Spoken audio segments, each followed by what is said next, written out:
First of all best of luck बच्चों। और start करता हूँ किस टॉपिक के अंदर, किस सब्जेक्ट के अंदर, मतलब किस चैप्टर के अंदर क्या इंपॉर्टेंट है। तो सोर्सेज ऑफ लॉ के अंदर अगर हम बात करें तो मेन सोर्सेज ऑफ लॉ आपको पढ़ के जाना है अच्छे से, ठीक है ना।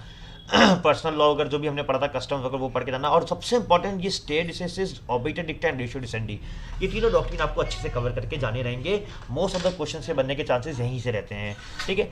कॉन्स्टिट्यूशन में आई नो कॉन्स्टिट्यूशन आपको जादू सर ने बताया है, बट स्टिल मैं बता देता हूँ, वही सर वाला ही पैटर्न है जो मैं फॉलो करूँ। तो सर ने यहाँ पे यूनिट्स बोल रखी हैं, जो कॉन्सेप्ट्स बोल रखे हैं, वही कॉन्स्टिट्यूशन में इंपॉर्टेंट है ना। यस, उसके फीचर्स फेडरल है, यूनिटरी है, preamble, Keshavananda Bharati case, doctrine of severability, eclipse, तो बहुत इंपॉर्टेंट है बेटा, ये आप छोड़ के नहीं जा सकते हैं एक डॉक्ट्राइन ये।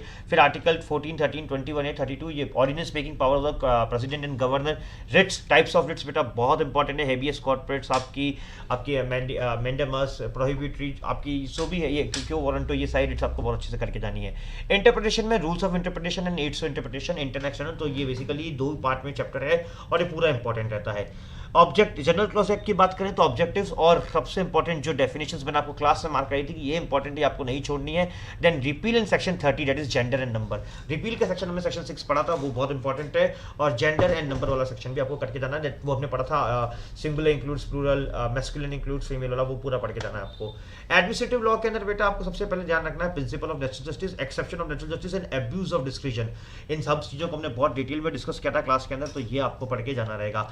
लॉ ऑफ टॉर्ट के अंदर damnums and injuria, injurious and damnum, assault versus battery, ये डिफरेंस बहुत आता है आजकल।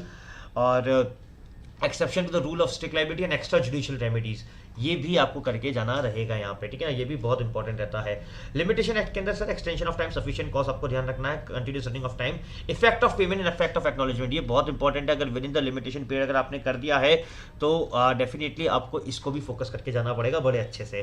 देन सिविल प्रोसीजर कोड की अगर हम बात करें तो सर रेस जुडिकाटा, रेस सब जुडाइज बहुत इंपॉर्टेंट है, अच्छे से करना है आपको। डिक्री और ऑर्डर के बीच का डिफरेंस, डिक्री ऑर्डर जजमेंट क्या होता है ये पढ़ के जाना है। कॉज ऑफ एक्शन क्या होता है, reference review revision and summary procedure, और एक विंग फार्मास्यूटिकल केस वाला जो केस है वो भी आपको करके जाना रहेगा यहाँ पे। ये हमने सब डिस्कस करें क्लास में, आपको वो करके जाने हैं। सीआरपीसी की अगर मैं बात करूं तो सर आपका कॉग्निजेबल, नॉन कॉग्निजेबल ऑफेंस क्या है, बेलेबल क्या है ऑफेंस, नॉन बेलेबल क्या है, एंटीसिपेटरी बेल क्या है, limitation period and arrest of a person, ये एक इंपॉर्टेंट कॉन्सेप्ट है, आपको देख के जाना है। समरी ट्रायल के अलावा ये आपको देख के जाना रहेगा। इंडियन एविडेंस पर रेस्ट गेस्टी आपको पढ़ना है, एक्सेप्शन पढ़ने ये एविडेंस के इंपॉर्टेंट रहता है बेटा। कन्फेशन और एडमिशन के बीच में डिफरेंस, ये एडमिशन एंड कन्फेशन है बेटा, ध्यान रखना। डायरेक्ट डिक्लेरेशन, प्रिविलेज कम्युनिकेशन क्या है ड्यूरिंग द मैरिज, ये सब भी आपको ध्यान रखना पड़ेगा। ये प्रिविलेज कम्युनिकेशन रिपीट हो गया तो don't bother. Special court, NCLT की जो पावर्स हैं ये आपको ध्यान रखना रहेगा, ये वैसे भी आप कंपनी साइड में बहुत कवर करते हैं।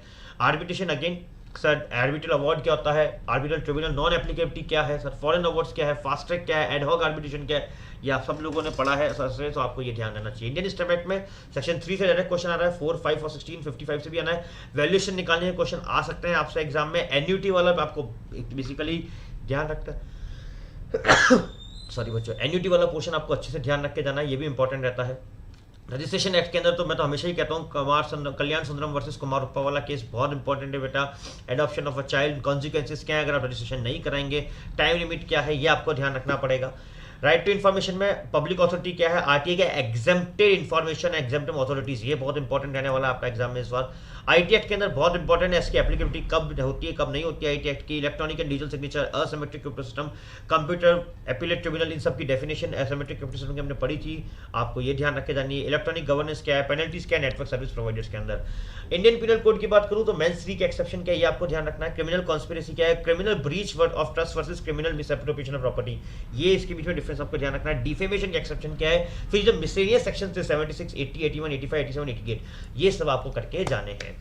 तो बेटा ये है जो आपको अच्छे से करके जाना रहेगा आपके एग्जाम के लिए, ठीक है ना।